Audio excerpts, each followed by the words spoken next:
ఈరోజు ప్రమాణ స్వీకారం మీరు చూశారు. 2047కి తెలుగు జాతిని నెంబర్ 1 చేయాలనేది మనందరి లక్ష్యం, మనందరి సంకల్పం.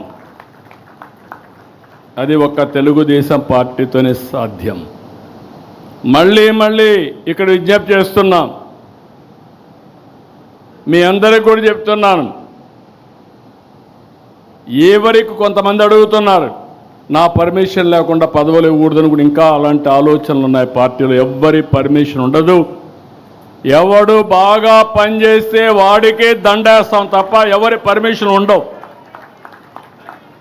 పార్టీ ఎవరిని నియమిస్తే వాళ్ళకు అండగా నిలబడడం, వాళ్ళతో కలిసి పనిచేయడం మీ బాధ్యత, మనందరి బాధ్యత, నా బాధ్యత కూడా. ఇంకా విధానాన్ని రూపకల్పన చేసుకుందాం. ఏ విధంగా అవార్డు వాళ్ళని గుర్తించాలో చేద్దాం. మీ గౌరవం పెరగాలంటే మీ నియోజకవర్గం బలంగా ఉండాలి. మీ నియోజకవర్గం బలహీనపడి మీరు బలపడాలంటే, మీ గౌరవం పెరగాలంటే పెరగదని చెప్పి కూడా నేను మీకు తెలియజేస్తున్నా.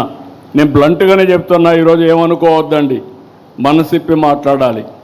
మనసిప్పి మాట్లాడకపోతే మీరు ఏమనుకుంటారంటే, ఎవరైనా పని చేయకపోయినా నాకు గౌరవం ఇవ్వమంటారు, నేను ఫస్ట్ నుంచి ఉన్నాను నాకు గౌరవం ఇవ్వమంటారు. కావాలంటే మా ఇంటి పిలిచి ఒక కాఫీ ఇస్తాను, కానీ పార్టీ కోసం పనిచేసిన వాళ్ళకే గుర్తింపు ఉంటుంది. నేను వెరీ క్లియర్. నా ఫ్రెండ్ అయినా లేకుండా నా ఇంట్లో దగ్గరగా ఉన్న రేపు ఎవరైనా సరే, వేదిక పైన ఉండేవాళ్ళు కానీ కింద ఉండేవాళ్ళు కానీ అందరికీ ఒకటే రూల్ వర్తిస్తుంది. సమర్థత, పార్టీకి లాయల్టీ, రాష్ట్రానికి ఉపయోగపడే నాయకత్వానికి నేను అండగా ఉంటానని మరొక్కసారి తెలియజేసుకుంటూ, ఈరోజు ఈ మీటింగ్లో మిమ్మల్ని అందరినీ చూశాను, చాలా సంతోషం. నేను చాలామందికి పదవులు ఇచ్చినప్పుడు కొంతమంది చూడకుండా కూడా ఒకసారి పిలిచి రాష్ట్రం అంతా ఎతికాను. ఒకరోజు ఒక 6 గంటలు ఎమ్మెల్యే సీటుకు ఎంపీ సీటుకి ఇంత ఎక్సర్సైజ్ చేయలే.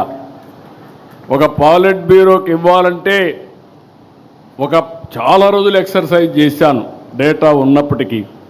చేసిన తర్వాత ఎవరున్నారంటే, మన విజయనగరం నుంచి మండల పార్టీ అధ్యక్షుడిగా గజపతి నగరంలో పనిచేసిన అమ్మాయి కనపడితే, ఆ అమ్మాయిని ఫస్ట్ టైం నేను చూశాను. ఎప్పుడు ఇవ్వాలని నిర్ణయం చేసిన తర్వాత పిలిపించాను. మంగళగిరిలో ఒక క్లస్టర్ ఇన్ఛార్జ్ బ్రహ్మాండంగా పనిచేస్తే, ఆ క్లస్టర్ డేటా తెప్పించిన తర్వాత చూస్తే ఇక్కడే ఉన్నాడంటే అతన్ని పిలిపించి మాట్లాడారు. అంటే వాళ్ళ పనితనమే. ఒక్కరోజు పని చేయడం కాదు, మళ్ళీ అది కూడా గుర్తుపెట్టుకోండి. మీరు ఏదో ఒకరోజు పని చేస్తాం కాబట్టి మాకు పదవి ఇవ్వండి, కుదరదు. ఎవరికి అప్పచెప్పిన బాధ్యత ఆ క్లస్టర్లో అతిపెద్ద మెజార్టీ తెచ్చాడు. ఆ అమ్మాయి పంచాయతీ ప్రెసిడెంట్గా ఎన్నికై అక్కడి నుంచి ఆ మండల పార్టీ ఆడవాళ్ళు, మహిళల్ని చాలామంది ఇంకా యాక్సెప్ట్ చేయరు. చూశాను నేను జిల్లాల్లో కూడా మిమ్మల్ని. చాలామంది మహిళల్ని ఎక్కువ మీటింగ్లో కూడా చూసి తక్కువ వస్తూ ఉంటారు.